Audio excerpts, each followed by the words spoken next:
ሰላም እንዴት ናችሁ? የቲክቶክ ወዳጆቻችን ጓደኞቻችን በያላችሁበት ሰላምና ጸጋ ይብዛላችሁ። እኔና ሶሊ በጣም ደህና ነን፣ ክብሩ ይስፋ። ይህን መልእክት የምትሰሙ ሰዎች ለሌሎች በማድረስ የመልእክቱን ትምህርት ያገኙ ዘንድ እንድትረዱን እንድታግዙን አብራችሁን እንድትቆሙ በጌታ ፍቅር እንጠይቃችኋለን። ክብር ለእግዚአብሔር ይሁን። አንድ መምህር የተማሪዋ በጣም እየረበሸ ከተባለው በላይ ክፍል ውስጥ እየበጠበጠ አስቸገረኝ ብላ መምህሯ ወላጅ እንዲያመጣ በልጁ ጉዳይ ላይ ለመነጋገር ቀጠሮ ያዘች እና አባት በቀጠሮው ቀን እና ሰዓት በትምህርት ቤቱ ተገኝቶ መምህርቷን ምንድነው ጉዳዩ ብሎ ሲጠይቅ ልጅህ ተማሪዎቹን ያውካል፣ ትምህርቱን በንቃት አይከታተልም እና የትኩረት መሰብሰብ ችግር አለበት፣ ይቅበጠበጣል። ስለዚህ ይሄ ህመም ነው የሚስተዋልበት። ስለሆነም ሪታሊን የተባለ መድኃኒት መውሰድ አለበት እና ይሄንን የግድ መውሰድ እንዳለበት ማወቅ አለብህ ብላ ትነግረዋለች። ስለዚህ ተማሪው ከዛ ቀን ጀምሮ ይህንን መድኃኒት እንዲወስድ ከወላጁ ጋር ተስማሙ፣ መምህርቷ ማለት ነው። ተማሪውም የመምህሯ ክፍል እየገባ ኪኒኒውን ከወሰደ በኋላ በተጨማሪ ለእርሷ ቡና በማምጣት ትምህርቱን እንዲከታተል ተስማሙ። ስለዚህ ሁልጊዜ መድኃኒቱን ሊወስድ ወደ እሷ ክፍል ወይም መምህራን ወደሚሰበሰቡበት ክፍል ይሄድና ይሰጣል። ቀጥሎ መድኃኒቱን ከወሰደ በኋላ ለመምህሯ ቡና ያመጣልና ተማሪው የቀረበለትን አስተያየት ወይም ምክር ከወላጅና ከመምህሩ ተቀብሎ ያን መድኃኒት ለመውሰድ ተስማሙ። ስለዚህ ያንን በማድረግ ለአንድ ወር ያህል የተባለውን እየፈጸመ እየተከታተለ ካደረገ በኋላ ከአንድ ወር በኋላ መምህርቷ በጣም ኃይለኛ ለውጥ ስላየችበት ወላጅን በመጥራት ወላጅን ለማመስገንና ለውጡን ለመናገር ወላጁን ጠራች እና በመጥራት በትምህርት ክፍለ ጊዜ ያሳየ የነበረው እንቅስቃሴ እና ማወክ ረብሻው በጣም ሰክኗል። ስለዚህ አስደናቂ የባህሪ ለውጥ አምጥቷል። አድናቆቴን ለመግለጥ ነው የጠራሁ ብላ በመደሰት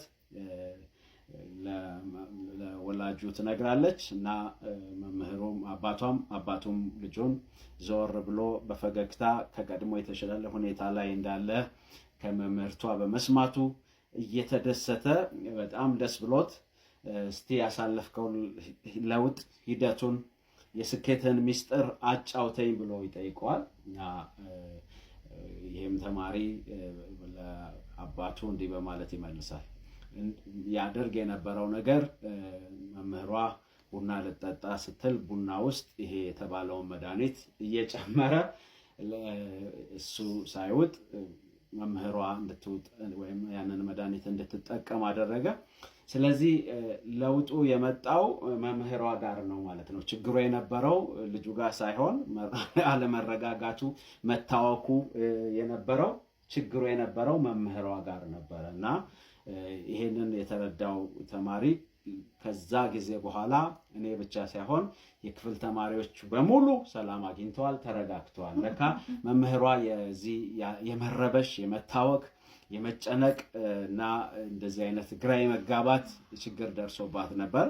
ከዚህም የተነሳ ይሄ ሪታሊን የተባለውን መድኃኒት እንድትወስድ ሐኪም ሪኮመንድ አድርጓት ስለነበረ እሷ ግን እዚህ ተማሪ ላይ ትኩረቷን በማድረግ ችግሩ ያለው እሱ ጋር ነው በማለት የራሷን ችግር ወደ ልጁ አሳባ ነበር። እንግዲህ በአንድ ወር ውስጥ መምህሯ ሙሉ ለሙሉ መረጋጋት የቻለችው ቡናዋ ውስጥ መድኃኒቱን እየጨመረ እሷ ትወስድ ነበር። ስለዚህ የተረጋጋ የመሰላት እሷ ስትረጋጋ ነው። ይታወኩ ይረበሹ ክፍል ውስጥ መበጥበጥ የመሰላት ችግሩ ያለው ራሷ ጋር ነበረ እና ጉዳዩን ከራሷ ርቃ መምህሯ ልጇ ተማሪዋ ላይ ችግሩን በማላከክ ሁልጊዜ ይረብሻል፣ ይበጠብጣል፣ መረጋጋት ችግር አለበት ብላ ነበር። ነገር ግን የመረጋጋት ችግር የነበረባት ራሷ መምህሯ ነች። የመስከን ነገሮችን ክፍሉን የመቆጣጠር ክፍሉን በሰላም የማስኬድ ችግር የነበረባት እቺው መምህር ነበረች እና ዛሬ ይህን ጥያቄ እንጠይቃቸዋለን። ምናልባት ሁል ጊዜ የሰው ልጅ ሲባል ብዙ ጊዜ ችግሮቹን ከሱ ያርቅና ሌላ አካል ወይም ሌላ ቦታ ይፈልጋል። የራሱ ችግር ይሆንና ራሱን ከመመልከት ይልቅ ራሱን ከመመርመር ይልቅ ምንድነው ችግሬ፣ ምንድነው ጥፋቴ፣ ምንድነው በደሌ ከማለት ይልቅ ሁልጊዜ የማላከክ ባህሪ፣ ይሄ ኢንትሮጀክሽን ወደ ሌሎች ኢንትሮጀክት የማድረግ ሌሎች ላይ የማላከክ ባህሪ የሰው ልጅ ባህሪ ነው። ምናልባት እንደ ቀላል ወይም እንደ ቀልድ አድርጋችሁ ልትሰሙት ትችሉ ይሆናል። ግን ዛሬ የምጠይቃችሁ እናንተ በሌሎች ላይ የምትፈርዱ ወይም ደግሞ ሌሎችን የምትኮንኑ፣ ሌሎችን በጥፋት ውስጥ የምትመድቡ፣ የመቅበጥበጥ ችግር አለበት፣ የመረበሽ ችግር አለበት፣ ተረጋግቶ የመማር ችግር አለበት እያለን ግን ችግሩ ያለው እኛው ጋር ከሆነ ሌላ ከባድ ነገር ነው ማለት ነው። ስለዚህ ዛሬ የምንጠይቃችሁ ጥያቄ ያለንባቸው ችግሮቻችን ሌላ አካል ጋር ሌላ ቦታ ጋር ከመፈለግ ራሳችንን የምንመረምርበት፣ ራሳችንን የምናይበት፣ ራሳችንን የምንመለከትበት፣ ራሳችንን አሁን ሁልጊዜ በሁለት አካላት በኩል ችግሮች ሲደርሱ ሁልጊዜ ጠቋሚዎች ነን።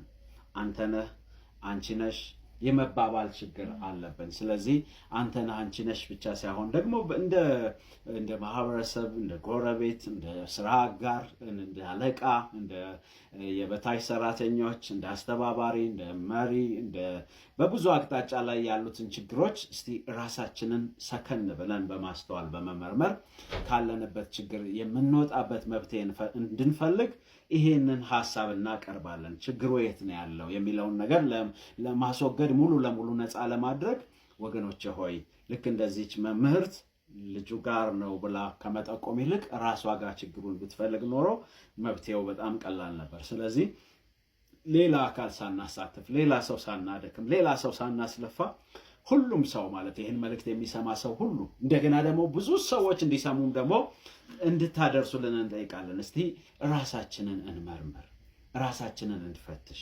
ራሳችንን እንመልከት። ህይወታችን ምን አይነት ነው? ምን አይነት ህይወት እያሳለፍን ነው? ምን አይነት ነገር ውስጥ ነው ያለነው? ስለዚህ ብዙ ጊዜ ችግሩን አጉል ቦታ ወይም ስህተት ያለው ቦታ እየፈለግን ብዙ ሰዎች እየተቸገርን ነው እና በሌላው ላይ የምንፈርድ፣ በሌላው ላይ የምናላክክ፣ ሌላው ላይ የምንጠነቁር፣ ሌላው ላይ ችግሮቻችንን የምናሻግር በጣም ብዙ እና እያሌ ሰዎች ነው።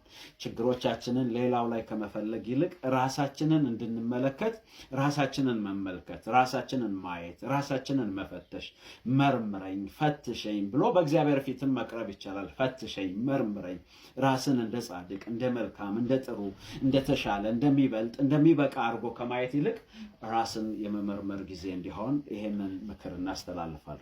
ስለዚህ መድኃኒቱን ማዋጥ የነበረባት መምህርቷ ነች።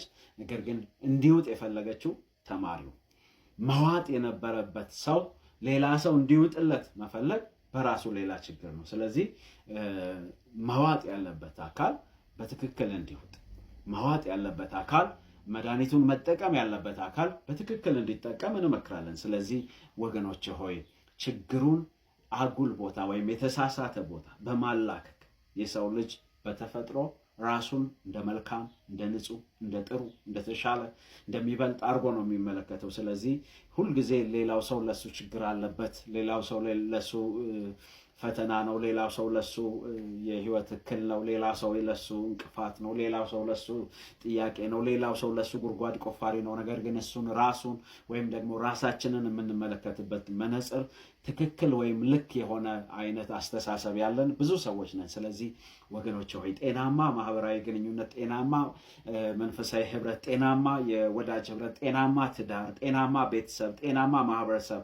ጤናማ መንፈሳዊ ነገር፣ ጤናማ አመራር፣ ጤናማ ነገሮች እንዲኖሩ ራሳችንን የምንመለከትበትን መነጽር ዛሬ በደንብ አድርገን እንድናበጅና አስተካክለን ራሳችንን በመመለከት ራሳችንን በመመርመር ለሌሎች ብቁ የሆነ ማንነታችንን እንድናቀርብ ስንል ሌላው ላይ አትፍረዱ። ሌላውን ወገኖች ሆይ ሌላውን ዲስግሬስ ለማድረግ፣ ሌላውን ለማሳነስ፣ ሌላውን ለመቆጣት፣ ሌላውን ዝቅ ለማድረግ የምንጥረውን ጥረት ዛሬ ላላ አድርገን እንድንይዝ ምክራችንን እንመክራለን ማለት ነው። ስለዚህ በሌላው ላይ የምትፈርድ አንተ ማነህ የሚለውን ጥቅስም ልታዩት ትችላላችሁ። በሌላው ላይ የምንፈርድ፣ በሌላው ላይ ትንኝ ለማጥራት የምንጠራራ ሰዎች ላያችን ላይ የተቀመጠውን ግንድ መመልከት መቻል አለብን ማለት ነው። ስለዚህ ይህን መልእክት ከጠቀማችሁ ለሌሎች ሼር አድርጉት። ዲዩት ኮፕሊንክ ይቻላል። ጸጋ ከእናንተ ጋር ይሁን። ብሩክ ሁኑ። እንወዳችኋለን በክርስቶስ ፍቅር እኔና ሶሊ